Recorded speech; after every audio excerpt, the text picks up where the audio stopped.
Party delegation जो central government ने बनाया है उसमें आपका भी नाम है, वर्ल्ड प्लेटफॉर्म पे इंडिया को रिप्रेजेंट करना है ऑपरेशन सिंदूर पे, आपको क्या कहना चाहिए?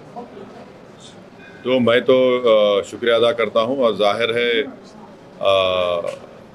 पहलगाम के उस अनफॉर्चुनेट और बड़ी हौलनाक वाक़े के बाद जो हमारी गवर्नमेंट ने पाकिस्तान में जो टेररिस्ट हेडक्वार्टर्स को उनको निस्तो नाबूद किया और फिर उसके बाद से जो हालात पैदा हुए आप हम जानते हैं, तो ये बहुत ज़रूरी है कि हम जहाँ कहीं भी गवर्नमेंट हमको भिजा रही है, क्योंकि ये गवर्नमेंट ऑफ इंडिया की तरफ से है, इसमें तो कोई पार्टी एफिलिएशन नहीं होगा, ना रहना चाहिए। तो जो देश का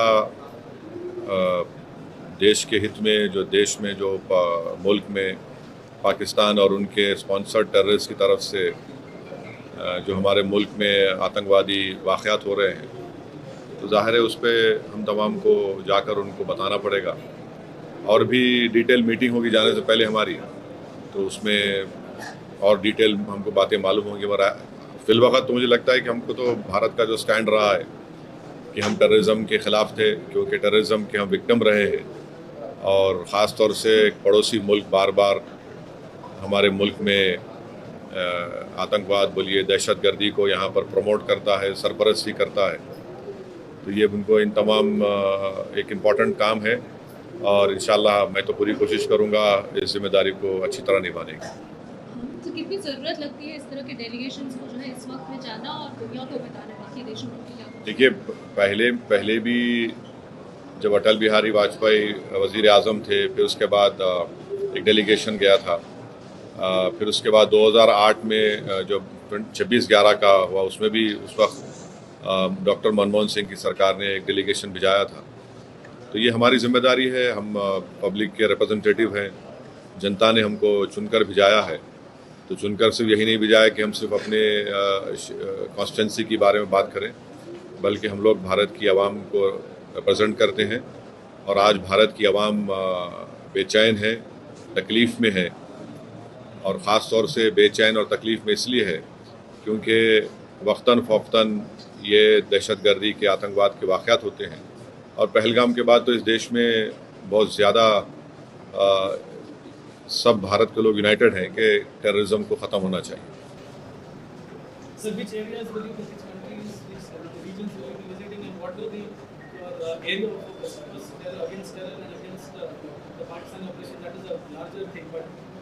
So as of now, what I know is that the group I belong to will be headed by my good friend Bhai Jayant Panda. Jay Panda would be heading this group. I think so. This group of MPs would comprise of Mr. Ashok Shringla as well, the ex-Foreign Secretary, and who else is there? Nishikant Dubey, Fangon Konyak MP, Rekha Sharma, Satnam Singh Sandhu, Mr. Ghulam Nabi Azad. And the countries, I think so, will be going to UK, France, Belgium, Germany, EU, Italy and Denmark. Can you repeat the country? Can you repeat the country? I think it is UK, France, Germany, Belgium, Italy, Denmark and EU, European Union.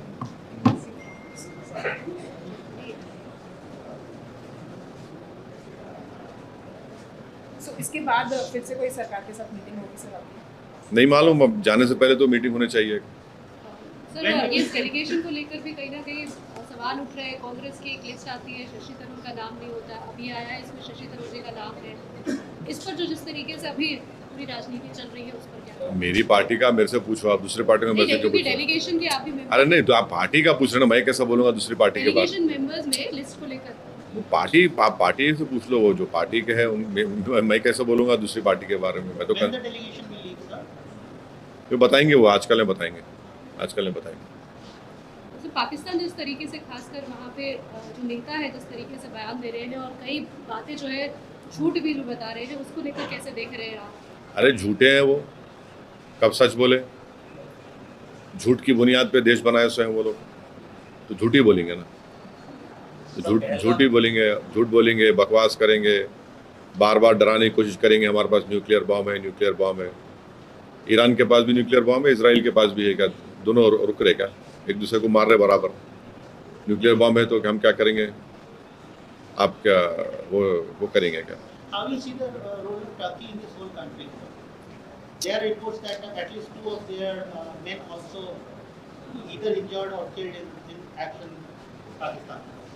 I don't know. I cannot comment on it unless or until the government of India or our army comments on it.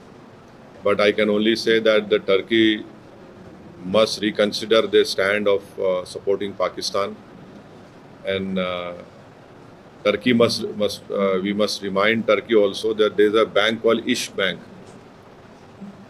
and in that bank the earlier depositors were from people of India, from Hyderabad state, Rampur state.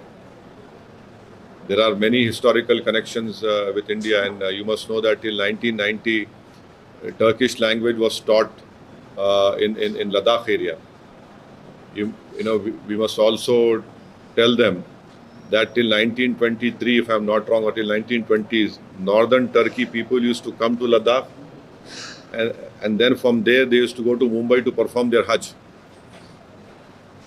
And also, lastly, we must constantly remind Turkey that there are 220 million Muslims, honorable Muslims living in India. So this whole boogie of Pakistan that, oh, this is 20 crore के करीब है ना, अब 220 million. हाँ, in India 20 crore लिखे, 20 crore. So this boogie of Pakistan is a Muslim country. There are more Muslims in India than in Pakistan, and Pakistan has got nothing to do with Islam at all. The way they are behaving, the way they have behaved so far. So I hope, I am sure the government of India sees of this matter, and they must look into it. Government of India and many of the leaders, we also saw Defence Minister ने ये भी कहा है कि Operation Sindoor is not yet over, and if Pakistan continues to provoke, then India will also be giving a defeating reply to the Pakistan. ठीक है, बहुत अच्छा है, बहुत अच्छा है। हमारा अभी 2 दिन पहले 3 टेररिस्ट हम लोग मारे, पाकिस्तान के, वो LET के टेररिस्ट थे। The cultural exchanges and academic collaborations are being communicated across universities with Turkey or Turkish institutions. Is this something that you support, or do you think that there should be a slightly more diplomatic approach and such exchanges should continue?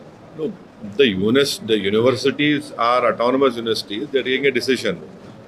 But what we must remember is that there is a joint training of pilots of Pakistan and China.